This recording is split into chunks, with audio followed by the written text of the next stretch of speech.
Salutations everybody, it is Matty here today, sitting down to talk about Modern Warfare 3, where the situation surrounding this game just continues to get worse. I originally wanted to just leave my campaign review as is and move on. I don't really feel like dogging on the game. I feel like Call of Duty's been in a sad state for a little bit of time now. But with this story here, I thought it was the perfect time to get into how change can be ushered into Activision to hopefully never have this happen again. And potentially, if a game is in this similar spot that Modern Warfare 3 was in with Sledgehammer Games, that a delay is issued. Now that Xbox owns Activision Blizzard King, we can try to hope for these sorts of things. Depending on whether or not they really want to shake up the main moneymaker is the biggest question mark here. But that's why there was optimism when Xbox had acquired Bethesda. Finally, Bethesda Game Studios will return to their normal selves, and even if you loved or hated Starfield, it felt like more of a return to the norm compared to that of Fallout 76, and it also got a little bit of extra development time to help polish it up. And then you look at ABK, which was in a much worse state upon acquisition, where Activision was filtering a lot of the creative decisions through their execs, and then you had Blizzard, who was tied very closely to Activision instead of their own independence. And so the hope is through Xbox that we can break some of that up and get the best versions of Activision, Blizzard, and King out of this deal. Obviously, it's from an optimistic point of view, but that's the main reason I wanted to cover this story, to hopefully get the message across that even if this is currently the lowest reviewed mainline Call of Duty game, not my words, the stats are out there on, say, Metacritic, where you take all of the review scores, you pull them together, that Call of Duty typically sitting in the 80s and 90s, sometimes the high 70s. It'll always find itself in that pocket, but as of late, it's dropped off, as Video Games Chronicle has reported here, with Vanguard originally being the lowest Metacritic score at a 73, which, if that's your worst game, you're not doing too bad. But Modern Warfare 3 has put the series at the lowest point it's ever been at, with a 50. Not only that, but Modern Warfare 3 is one of the worst reviewed games of the year. This is reported by Push Square, where they look at titles like Gollum and Crime Boss Rocket City as games that have beat it out for being the worst the year has had to offer. And this year, while we've had a lot of great games, we've also had a lot of bad games. So it's just to quickly summarize at the top here that this has not been a good year for Call of Duty. I think that much has been obvious. If you've seen any Modern Warfare 3 video in your feed, it's likely been pretty critical of the game. But in my review, you may remember I said that the frustration should be directed more at Activision than Sledgehammer. Although anytime a Sledgehammer game's come around, I've not liked it. With this game clearly being DLC and turned into a full game, Sledgehammer didn't even have a chance in hell at delivering a competent product here. And now we get to drive that point home, where even if you're the biggest COD defender, the biggest Xbox defender, it's not to break you down. It's just to say that we can ask for better in this situation, absolutely. So if you're new here, you're into Xbox news, information, conversations, you're in the right place. Consider subscribing. We're going to be covering a report from Bloomberg that was then covered by Eurogamer, because Bloomberg has this weird paywall. So we're going to go with Eurogamer for the report, where they write, a new report claims that Modern Warfare 3 was developed in just 16 months. That's roughly half the time of a standard Call of Duty release. More than a dozen employees at developer Sledgehammer shared their experience working on the Modern Warfare 2 sequel with Bloomberg, in particular the need to crunch by working late nights and weekends ahead of release due to its truncated development period. Yeah, so the reason Call of Duty was able to be annualized and made so quickly is, number one, the formula never drastically changed, but also there was a suite of studios that used to do a bunch of different things and have been just pulled into the Call of Duty workshop. So Raven, originally developers of like Singularity and X-Men Origins Wolverine and many other fantastic games, went on to make the campaign for Black Ops Cold War as an example. Or Beanox, who used to make all of the Spider-Man games, ended up being a support studio now for Call of Duty. Like, over time, all these great creative teams that Activision had been slimmed down into Call of Duty to make sure that they could keep up with the torrid development cycle that this series demands, and switching with 3 main developers each time: Sledgehammer, Infinity Ward, and Treyarch. And now it's starting to catch up to them. In particular, though, you're going to see how Sledgehammer's been burned pretty bad twice in a row on Call of Duty, which for me puts them on a list with teams like Arcane Austin, where they got worked over by a publisher or a particular creative vision, and they deserve a clean slate, a blank check from Xbox to go do things right. Let's keep reading, though, because it only gets crazier from here, where the article writes, meanwhile, sources said that Modern Warfare 3 initially started out as an expansion to last year's Modern Warfare 2, something that was previously suggested, and I would even say outright confirmed, when you had Modern Warfare 3 trophies listed under Modern Warfare 2 as DLC, or people requiring the Modern Warfare 2 disc to run Modern Warfare 3, and so on and so forth. It's pretty obvious that this was going to be DLC. But they continue on here saying this expansion, which was codenamed Jupiter, was reportedly going to be set solely in Mexico rather than a globe-spanning release the Call of Duty series is typically known for. Those familiar with the project said this type of expansion would have been more attainable to achieve successfully in the reduced time frame. However, the project was essentially rebooted during development to become a full, fat Call of Duty release. And that makes you wonder about the story, because the story in Modern Warfare 3 felt very much like it hung on to triumphs of the past and didn't really understand why they were particularly good.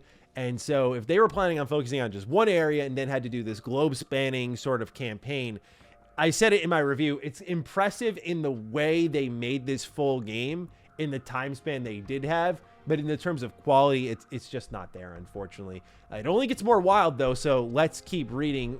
A story that feels like it's a decade old in what Activision did here to Sledgehammer, where they say, employees told Bloomberg this left them feeling betrayed and let down by those in charge, as they were forced to crunch to ensure the game was released within that tight time frame. This was something the studio staff naturally wanted to avoid, especially as its last full Call of Duty project, 2021's Vanguard, was made under a similarly tight development cycle.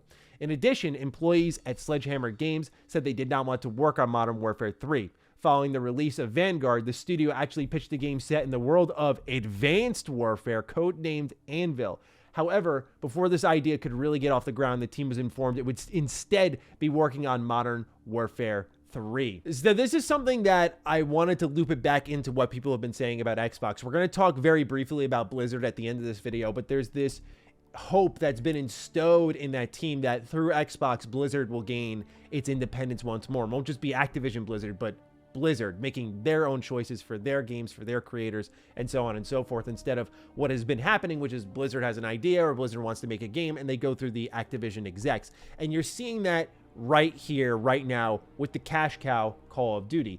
This team wanted to do an Advanced Warfare style game. And I say this as someone who, by the way, hates Advanced Warfare, okay? That's an immediate turnoff for me. Now, you may like it. Awesome.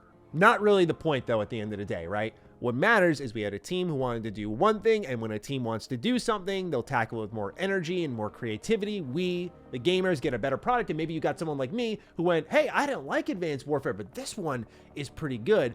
Being told, no, that thing you want to make, no, go make Modern Warfare 3. And let's not try to split hairs like I've seen some people do and go like, well, look, it's business. Why would you go out and make that? Like, tough shit, man. But look, it's Call of Duty at the end of the day. They're all cut from the same cloth. They play a little bit differently in some cases, like the Advanced Warfare games, certainly with the wall running and whatnot.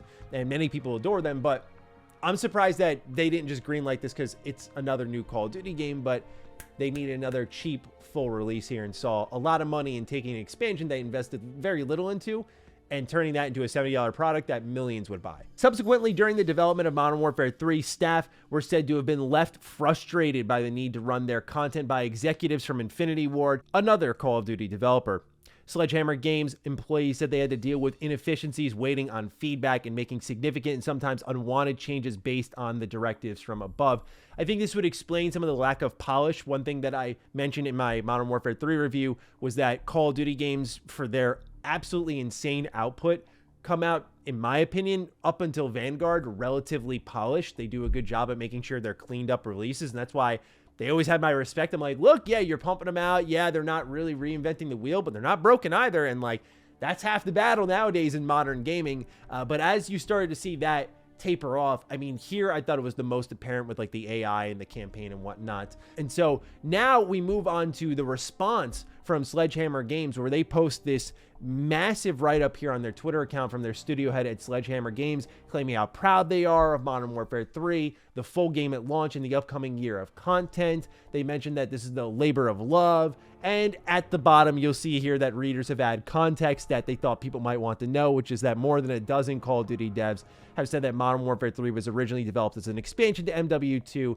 not a premium standalone title, and the staff felt betrayed, which is probably not something, if you're Sledgehammer, if you're Activision, you want to have attached to an official tweet for the game. Like, hey, check out this context here. You're like a walking bulletin board for like how messed up things are in the back. But they talked about how proud they are with this game, and I can certainly respect that, because I think now that we know who to blame, Activision, that there could be something to be proud of here. Like, we delivered a campaign, zombies, and multiplayer in a complete package to everyone in 16 months, which is practically unheard of nowadays. The last time we got something made in like 18 months, I think, was Anthem.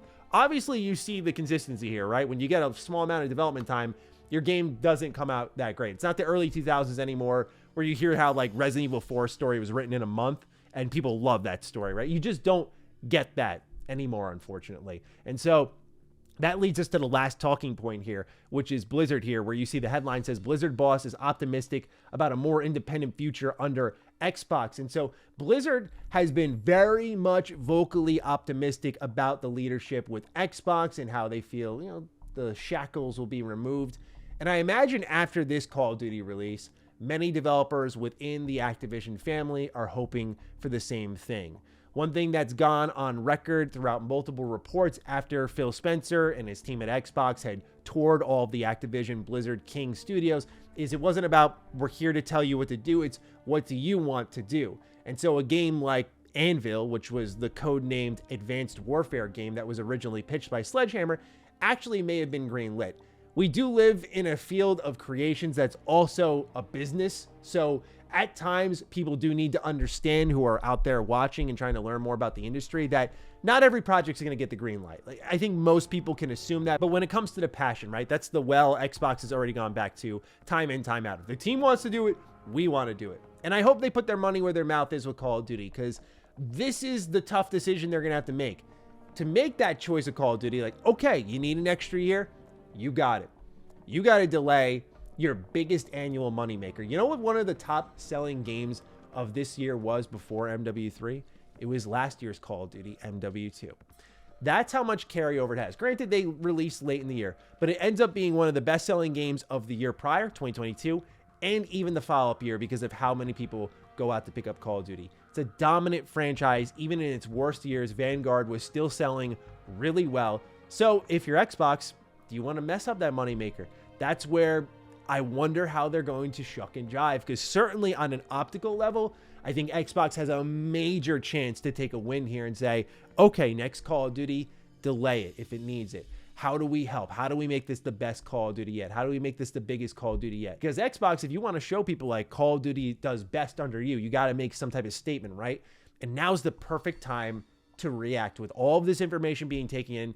I hate to say it, but there was never a better time for an awful Call of Duty game to drop. I'm not saying that excuses it at all, but this could be valuable to all gamers into the long term when hopefully Xbox goes and tries to rework the development cycle, where I think even every other year would be great. Just adding an extra year to everyone's development cycle gives room for some sort of notable changes when it comes to Call of Duty. But I also wonder, I mentioned support studios like Beanox and Raven, are they always going to want to work on Call of Duty? It's optimistic thinking to say next year's Call of Duty will be impacted by these decisions made. And honestly, Xbox needs to be ready for, if that Call of Duty is not going to be good, the blowback they're going to receive from that. It took them multiple years to respond to all the changes that needed to be made at Bethesda, and finally this year restructured their leadership, where now Matt Booty is overseeing both Xbox content and Bethesda content.